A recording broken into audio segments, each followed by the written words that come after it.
chapter that I'm reading from is called Speaking in Ravenish, and the reason I chose it is because in these books about humans' relationships with animals, they often have a particular way that they communicate with that animal, and this is how Christopher communicates with his ravens. Yes, I talk to the ravens, and yes, they talk to me.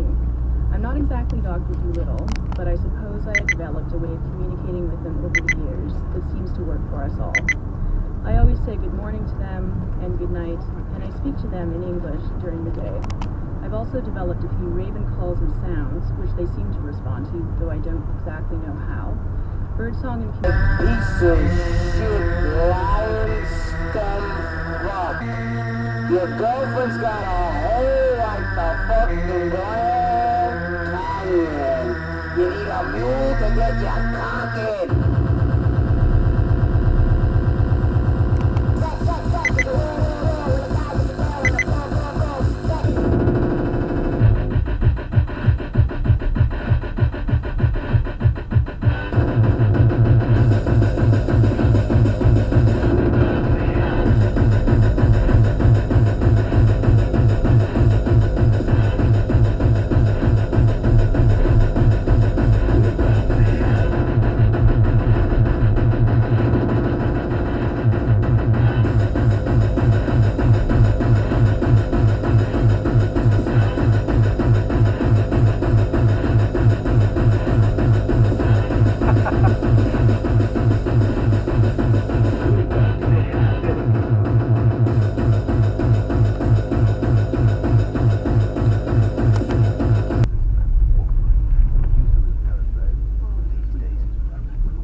So black and white, isn't it? It's what rich people do all over the world.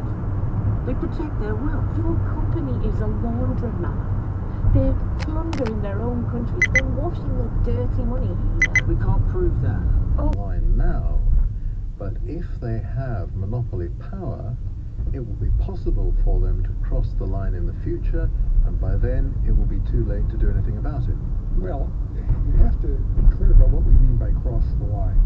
In the United States, I know it's a little different in theory in Europe, although maybe not so much in substance. A firm that has a legally obtained monopoly is permitted to charge high prices. That's thought to be a reward for the innovation and the efficiency and the entrepreneurship that got that firm that position in the marketplace, and it's thought to be an incentive for the next generation of firms to try to do that as well. The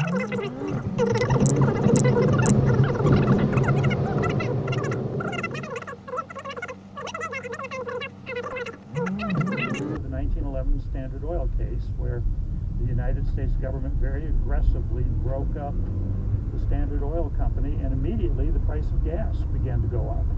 The evidence suggests that overall Amazon succeeds because consumers prefer it.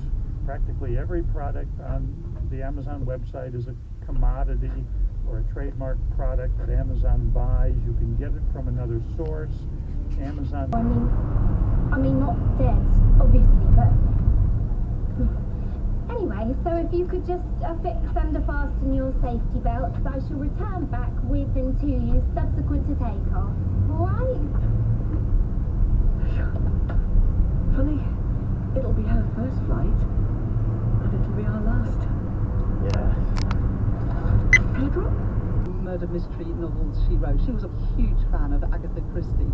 She nicknamed her kettle at home Agatha, and Agatha was her favourite writer, so I think it was something as of a homage to Agatha Christie, this novel.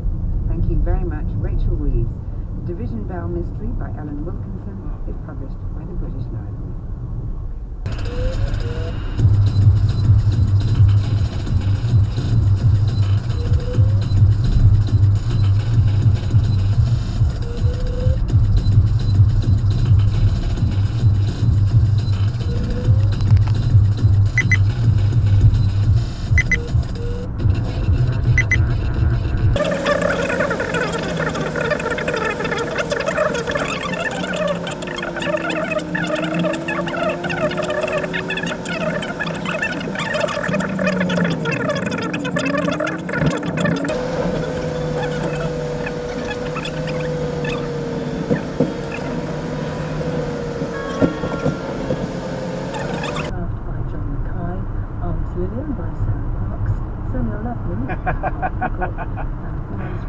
Well, what are you going to do now, pal? Talk to me, HP Craft, is written by Sarah Davis and Agatha Christie, with interviews by Mary Wardman. Global picture, as well as a much more localised version. We'll come and talk about London in just a minute. But to what extent have humans affected the shaping of the surface of the Earth? Well, we excavate a tremendous amount and produce a lot of minerals and coal and so on. But each product